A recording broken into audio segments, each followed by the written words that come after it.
And good afternoon, everyone, to all the practicing veterinarians who are listening this webinar series from various parts of the India and abroad. And in this session, it's a purely practical oriented session. It's not a theoretical session. And even the PowerPoint is not a traditional PowerPoint preparation, and is just making only the pictures and videos with a few discussion. That's all. Usually we used to have a case discussion, means have a etiology, clinical science, diagnosis, treatment, prevention, like that. But in this session, it's entirely different. Only we have some pictures and videos so that you can able to appreciate the clinical science. So that's why I put part 1, because here we have selected only a few cases, around 10 to 12, a total of 13 cases only. So that alone we are going to discuss. So there are so many cases, lot of cases are there. So that is, we'll be discussing in future.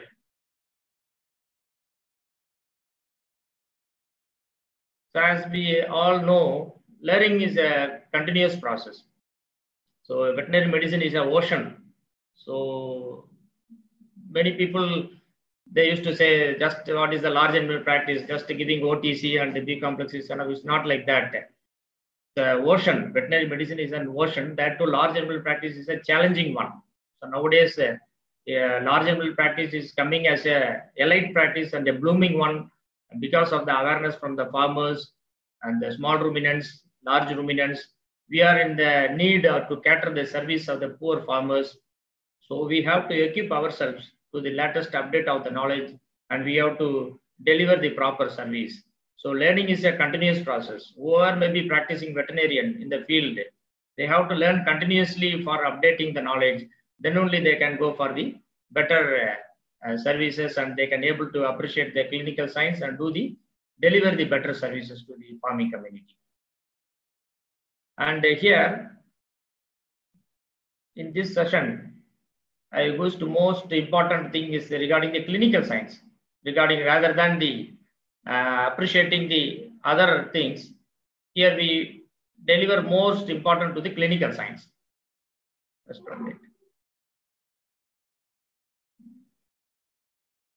So we may be practicing in our day-to-day practice, attending lot of cases in our field conditions, and we'll be relying upon the history, and we'll go for clinical examination, we'll go for observation, like that. Sometimes we may miss some of the clinical signs. Sometimes we may not notice that clinical signs. So we have missed the diagnosis. So here I will give some important clinical cases so that you can see some minute clinical signs. If you are already exposed to that clinical signs, that is no problem. If you are new to that, that will be a good, well and good. So after this session, if you are able to get some 5 new points, from 5 or 6 new points or clinical points or new clinical signs, that is more than sufficient. Like this, each and every session, whenever you are attending a webinar session, after that, just if you are getting some few points, like 5 or 6 new points, that will be more than sufficient. So in our clinical practice, we always rely on the history first. So my emphasis is first observe the animal. The clinical science should be observed first. How the animal is coming, how the animal is walking. When you are going to the doorstep and giving the treatment, observe the animal first. Then go for the history and other treatment clinical science. When the animal is presented to our hospital, just when the animal is coming, just observe the clinical signs. For example, when the animal is having salivation, abnormal behavior, bellowing, frenzy. So from the distance itself, you can able to see the, it's a case of rabies. So we can be careful and we act accordingly. Suppose a case is bringing to you with brisket edema. So then you will be having some differential diagnosis like a traumatic pericarditis, and suppose a jowl edema means actinomycosis, like that. By observation is most important. And also you can able to appreciate whether the animal is active or dull and depressed, or diseased animal or alert. All these things may be done by observation. So observation is the most important thing. Before attending a case, observe the animal. For example, when the animal is having lameness, you may be allowing the animal, ask the farmer to walk the animal for a few distance, and you will be seeing how the animal is walking. What about the posture, how it is keeping the limbs, so that you can able to come to a conclusion. That's why Observation is more important. Then you collect the history, whatever the history we are doing in the practice, you collect the history. Then you correlate with your observation and go for the clinical examination. Here, the clinical examination is with the patients. You have to examine the case with the patients. For example, taking the temperature, that is the most important one. So taking the temperature, seeing the heart rate, seeing the mucous membrane, like that, the basic requirement of the clinical examination is required. Auscultation of the heart, auscultation of the lungs will make you clear cut which system is affected. So clinical examination is most important. Whenever you are not able to come to a conclusion, go for the clinical examination system wise. Definitely you will be narrowing down the diagnosis. It will help you for taking temperature, heart rate, lung auscultation, mucous membrane. And there are so many clinical examination is there. So clinical examination is an important part to confirm our diagnosis, so that it will be helpful for your treatment schedule, managing the treatment schedule. And the appreciation of clinical science is very, very important in the clinical practice. For example, suppose when a person is walking through a road, you may be seeing a dog standing in the roadside. Just a common man, when you see the dog, he will be saying a dog is standing there. So that is his observation. So when a technical man, a doctor is, a veterinarian is going there, then he may be noticing that a dog is standing there with the dermatitis. Some lesions are there in the body. So some dermatitis is there, or some other abnormal, any clinical signs he may be noticing. Suppose if it is having a involuntary twitching, he may be noticed that involuntary twitching is that it's a canine distemper, like that. So when a specialist see that their dog with the dermatitis, he may be seeing this mange. Suppose it is having demodicosis, it is having demodicosis. So your dog is there, different people are seeing, but the perception varies according to the nature of the seeing the cases. So each and every case is exhibiting some clinical signs to us, knowingly, unknowingly. All the animals, when they are disease process, they are exhibiting some clinical signs to us. So we have to appreciate that clinical signs. That is the important part of this session. How to tune our veterinarians to appreciate the clinical signs. Then diagnosis will be easy. Once you diagnose the case, treatment is very, very easy. Okay. So the diagnosis is an art. So clinical examination is a skill. So we have to develop that skill, and diagnosis is an art. Once you diagnose a case successfully, you will be very happy. And once you diagnose one case, then each and every cases will be a very easy thing for us. And first we'll discuss about one case. A female goat about 3 years old is not able to take the feed and not able to walk properly. This is the history the farmer is telling. So he is bringing the animal to you. He is telling the animal is not able to walk properly, not taking feed. And since 2 days it is like this, and no history of diarrhea. Sometimes when you leave the animal, it's going here and there and circling, or it is hitting somewhere. This is the history. So we are going for what is our diagnosis. Then you are going for the clinical examination. You are seeing the temperature, mucous membrane, whether it is normal or pale pink or pale. So now here in this case, the mucous membrane is normal, pale pink in color. And you are seeing observing some clinical signs. And you are examining the eyes. It is called Menas reflex. What this is called, Menas reflex. Just you are keeping your finger like this and you are doing like this. The Menas reflex is absent. That means, see, vision impairment is there. The Menas reflex is absent. The ear is droopiness. The ear is drooped to one side. This ear is drooped. And see here, you can have a close observation. The lips are not closed properly.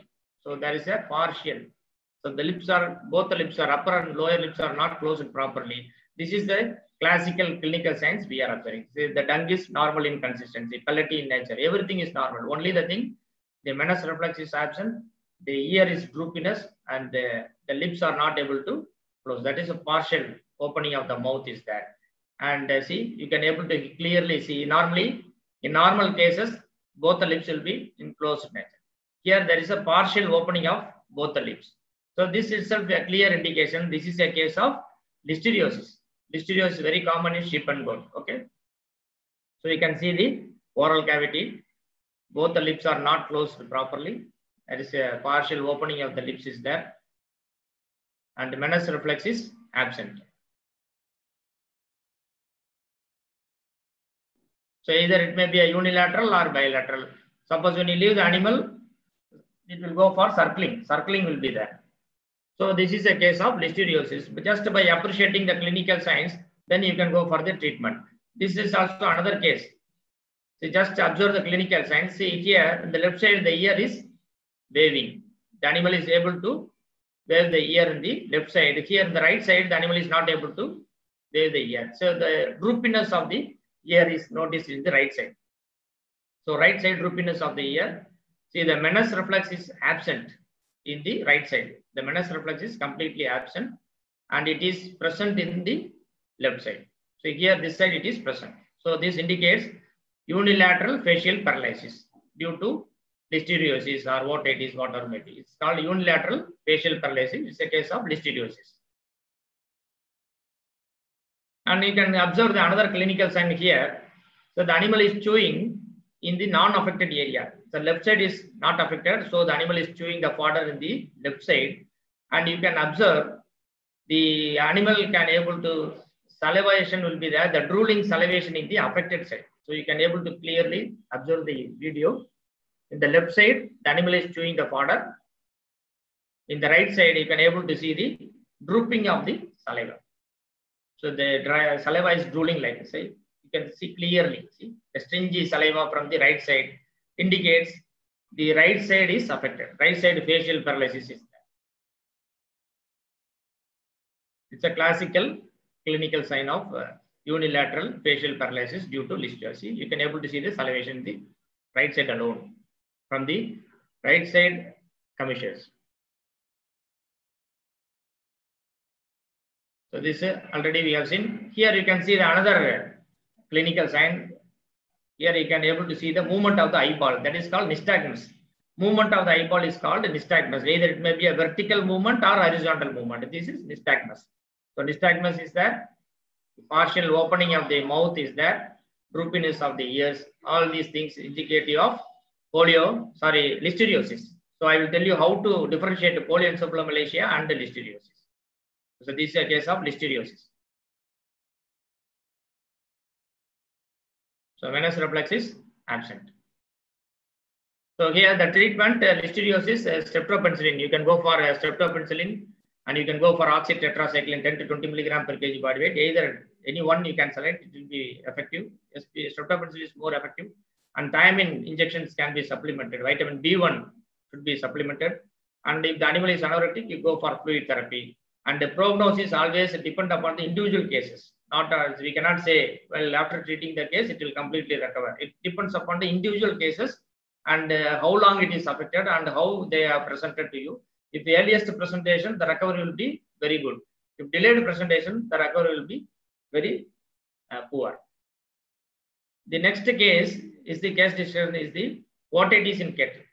So otitis is common in cattle and buffaloes. You could have come across in many cases. So the etiological agents of this otitis is microfilaria. For example, onchocercosis, staphylococcus, and some nematodes like Rhabdis bovis, and some bacterial infection like Pseudomonas, Staphylococcus, Proteus, E. coli, Mycoplasma, and Haemophilus somnus, that is CNS, which causes STEMI, thromboembolic meningoencephalitis. So it will have a CNS involvement and with the convulsions. So whenever the animal is having this type of convulsions and the lateral recumbency, the animal will die. That is because of TEMI. We used to call it thromboembolic meningoencephalitis. And some other etiological factors are aspergillosis, malassezia, and some mites are also involved in these things. So the common signs of otitis is individual animals may be affected, or sometimes herd affection may be there. So the discharge, there will be discharge from the ears. The animal may, some animals may go for circling. The vestibular signs means the tilting of the head will be there. The affected side will be tilting of the head will be there. Nystagmus may be there. CNS involvement may be there. When the animal is having CNS involvement with the meningitis, you have to rule out TEMI, thromboembolic meningoencephalitis. So, or if it is a otitis alone, you can go for the treatment with the ivermectin. So that will take care of the filariasis, all the things which is the etiological agents of filariasis. And the antibiotics of choice, you can use anything of enrofloxacin, OTC, lincomycin, streptopenicillin, or gentamicin. Any antibiotic selection can be made, and a course of antibiotic can be tried. And the flushing of the ear canal with the saline and the povidone iodine is very important. The flushing of the ear canal with saline and povidone iodine can be done, and is taken at the part of 10:1 ratio, along with the cotrimazole drops can be. So that is regarding the otitis. First, we have seen about the listeriosis and what are all the clinical signs you can appreciate. And number two, this one, the otitis. All these are interlinked. So each and every disease is interlinked with each other, one another. And in the case 3, a goat or a kid, whatever may be, it is brought to you with not able to walk properly and having a staggering gait. And torticollis. Torticollis means it is turning the head like this. And ataxia. Ataxia means suddenly it is falling down. It is falling down. So when you make the animal to walk, suddenly it fell down. So torticollis will be there. Staggering gait will be there. Some animals will be having raised head. During walking, the animals will be having raised head. Feeding habit, everything normal. Dung voided, everything normal. Urine is voided normally. Some animals may have continuous bleating will be there. That means that they create sound. So this is the history and the clinical signs. What could be our diagnosis? So the earliest sign, this is nothing but it's a polyencephalomalacia. See, you can able to see the nystagmus. As already told, the movement of the eyeball. So either it may be a vertical nystagmus or horizontal nystagmus. So you can able to see the difference between the previous video and this video. You can compare the clinical signs. In the previous video in listeriosis, there was a drooping of the ears was there. The lips was not properly closed and the nystagmus was there in some cases. So here the lips is closed intact. So lips is closed properly. There is no drooping of the ears, only nystagmus. So this indicates polyencephalomalacia. This is how we have to differentiate polyencephalomalacia and listeriosis. In listeriosis, the lips will be affected. Unilateral facial paralysis will be there. Here, there won't be any facial paralysis or anything else. Only nystagmus will be there, and incoordination, ataxia, and other clinical signs will be there. That we will see. So the earliest clinical sign when the animals, suppose a farmer is having some 10 animals, they are walking means they are taking it out means one animal will alone go separated from the flock and they will get the support of the wall. So they will go somewhere and get the support of the wall or any object. They will stand near that object, and when you make the animal, suddenly it will fall down. That is the earliest clinical sign. That time itself, when you are going for the treatment, the recovery will be very fast. See, this type of animals, they are brought delayed cases. Once the animal is gone for lateral recumbency, it indicates it's a delayed case. So you can appreciate some clinical signs. See, here all the limbs are flexible. There is no stiffness. Flexible of the limbs are there. Frequent pedaling is there. So the animal is having frequent pedaling. And one pathognomonic clinical sign, when you make the animal to turn one side, it won't lie down. It will try to get up. That is the pathognomonic clinical sign of polyencephalomalacia. Okay. So what is polyencephalomalacia? It is due to vitamin B1 deficiency, thiamine deficiency. That is mostly because farmers, they will be feeding concentrates, more amount of concentrates. Sudden engorgement of concentrate will lead to acidosis. Here, they will go for a chronic carbohydrate. They will go on feeding, and the roughages will be in the reduced thing. So there will be imbalance between the concentrate and the roughages. So there will be proliferation of one bacteria called Bacillus thiaminolytis in the rumen that will cause the synthesis of, block the synthesis of vitamin B1, thiamine. So naturally, thiamine deficiency occurs. So the animal will go for neurological signs. Here, all the clinical signs will be normal. Feeding habit, everything will be normal. Vitals will be normal. Only the thing, the animal will be having neurological signs, staggering gait, incoordination, suddenly falling down, that is ataxia. And this is pathognomonic clinical sign. When you place the animal on one side, the animal will try to get up on the other side. So this is also polyencephalomalacia. See, it is placed in one side. The animal is trying to get up. It won't lie down. The animal will try to get up. So this is called polyencephalomalacia due to vitamin B1 deficiency.